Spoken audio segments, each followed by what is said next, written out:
देखिए, इसमें जो राजस्व ग्राम जो मास्टर प्लान में है, उस राजस्व ग्राम में ज़मीन खरीद बिक्री पर रोक लगी है।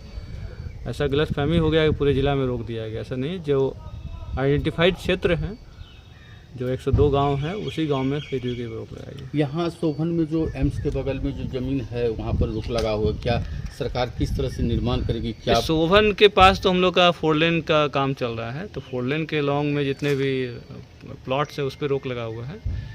इसके अलावा जो दिशा निर्देश आया है उसमें आलोक में अभी कुछ रोक लगाया गया है, और जो आइडेंटिफाइड एरिया उसी में रोक लगा गया है। नया टाउनशिप जो दरभंगा में, जो बिहार के 11 जिला जिसमें दरभंगा भी है, तो इसके लिए क्या कुछ ज़मीन खरीद बिक्री को लेकर भी रोक लगाया? क्योंकि अभी अधिसूचना हुई है और उस आइडेंटिफाइड क्षेत्र पहले था, उसमें रोक लगाया गया है। आगे इसका मास्टर प्लान बनेगा, इसमें कैसे कैसे कार्रवाई होगी, डिटेल आएगा तो हम लोग आगे बताएंगे। नगर विकास विभाग की तरफ से दरभंगा के कुल 102 मौजों को प्रतिबंधित किया गया है ज़मीन खरीद बिक्री और निर्माण विनिर्माण के क्षेत्रों के लिए।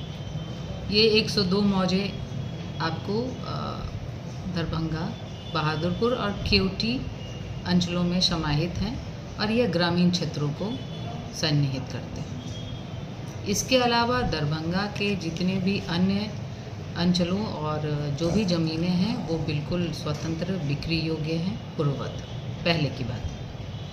शहरी एरिया नगर निगम क्षेत्र की क्या पोजीशन? जो सूची हम लोग को उपलब्ध करवाई गई है उसमें शहरी क्षेत्र का कोई भी मौजा या मोहल्ला शामिल नहीं। किस किस अंचल में कितने पंचायत को लिया गया है? इसकी विवरणी हम लोगों ने अंचल अधिकारियों से पत्र लिखा है, वो प्राप्त होने के बाद आप लोग को उपलब्ध करा पाएंगे। अभी हमारे पास मौजों की सूची है, वो 102 मौजे हैं जो 3 अंचलों को टच कर रहे हैं, दरभंगा, बहादुरपुर और केवटी। बात करें अंचल की तो 3 अंचल है, इसमें बहादुरपुर, केवटी और दरभंगा, किस किस लोकेशन के मौजे पर पाबंदी लगी है? लोकेशन उसमें डिफाइंड है। 102 मौजे हैं तो वो विभिन्न लोकेशनों में आएंगे।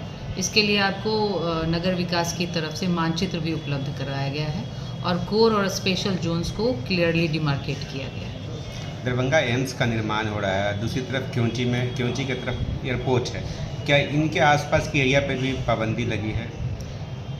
जो मानचित्र उपलब्ध करवाए गए हैं उसमें टाउनशिप डेवलपमेंट इस प्रकार से किया गया है कि इंफ्रास्ट्रक्चर फैसिलिटीज़ बेहतर हो।